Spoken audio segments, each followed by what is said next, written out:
曾是全国第一村的大寨村是全国学习的榜样，如今怎么样了？还有昔日的风光吗？风光更与谁说？大寨村能成为天下第一村，其实离不开人们对这片土地的热爱与对生活的积极态度。我们所说的这个村庄，其实就位于山西省晋中市西阳县辖区之内。由于村庄位于太行山深处，所以与外界的交通十分不便。大寨村主要建立在虎头山下，此地的平均海拔也在1000米以上。这里的山路崎岖，导致本就不多的人口在当时居然能错落地分布在1.88平方公里的土地之上，可见在这片辖区内能盖上一所安身立命的稳固房屋是多么的不易。其实这里让人们感到不易的不只是建房难，而是难在各处。原来在最初的时间里，整个村庄内一共才划分了400多亩的耕地，房屋也在41间左右，额外的就只有少量的农业用具以及牲畜了。虽然土地亩数听着不少，但是由于这里属于山脉，所以经常存在沟壑交错的情况。最严重的地方甚至能让0.47平方千米的土地被分割成近5000块的小格区。从地理位置上来看，山西当地身处内陆，周遭环绕山脉，所以也很难受到海风的吹拂。在温带大陆性的气候的影响下，导致这里冬季寒冷干燥，夏季炎热，并且风沙也很多。虽然说当地的降水每年平均都在500到600毫米左右，但是降雨时间却基本上都是集中在夏季，还经常会形成暴雨。这也就导致当地不仅要考虑防旱问题，严重的时候还要考虑防汛。在那个还是民以食为天的年代，气候与地质地貌如此的恶劣，其实也就导致人们的生活十分的困苦。大寨村的居民们可谓是生活在了最为实际的水深火热之中。大寨村是如何成为天下第一村的？大寨村的村民有一种精神，我们不奋力改造环境，难道让环境适应我们吗？就靠着这种精神，他们将贫困山村改善成了天下第一村。从本质上来讲，其实大寨村的环境也并非一无是处。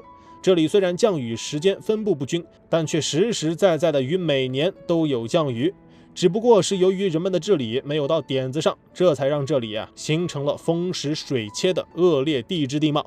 所以说，只要能对当地的雨水进行合理的利用，就能保证土地受到的侵害减少，同时也能让农作物不再缺水。所以当地人在干部们的带领下，开启了很长时间的治山治水活动，并且在沟壑纵横的坡地上开出了一片片梯田，还通过与水利工程的连接，实现了引水浇地的良策。可惜天不遂人愿，时至1963年，在一切都在向好的时候，大寨村却遭遇了一场极为严重的洪涝灾害。上级领导在听说此事后，随即展开了对当地的物资救助，可是村民们却不愿意接受这些物资。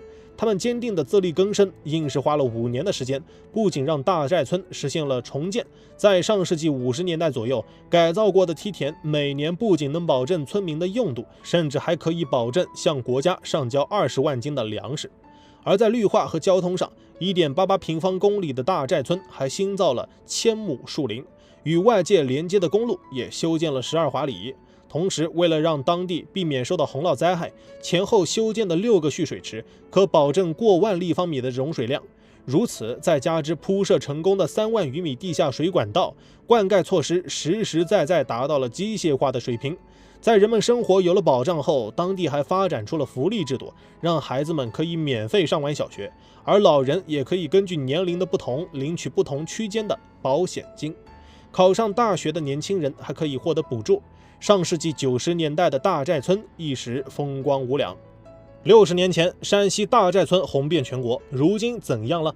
上世纪末，下海经商几乎是所有人的向往。当时的农业发展遇到了瓶颈，所以大寨村的很多年轻人都不愿留在当地。可众所周知，发展最需要的就是人才。随着年轻村民的外出，当地的发展肯定也无法实现进一步突破。一切在当时居然有向颓势发展的趋势。当时的干部们也敏锐地发现了这一点，所以很早便展开了布局。据了解，在1993年时，当地就投资了近100万元新建教学资源，随后又增加投资，花费120万元改善盘山公路的路面情况。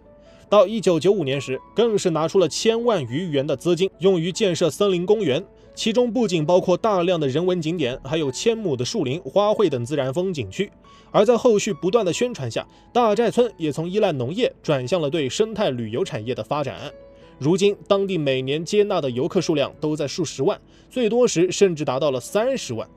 2020年时，在农业与旅游业的同步发展下，当地的集体经济收入就达到了2300万元，人均收入则在2.6万元左右。曾经大寨村的农业确实极为优秀，但是这种发展更像是一种偏科。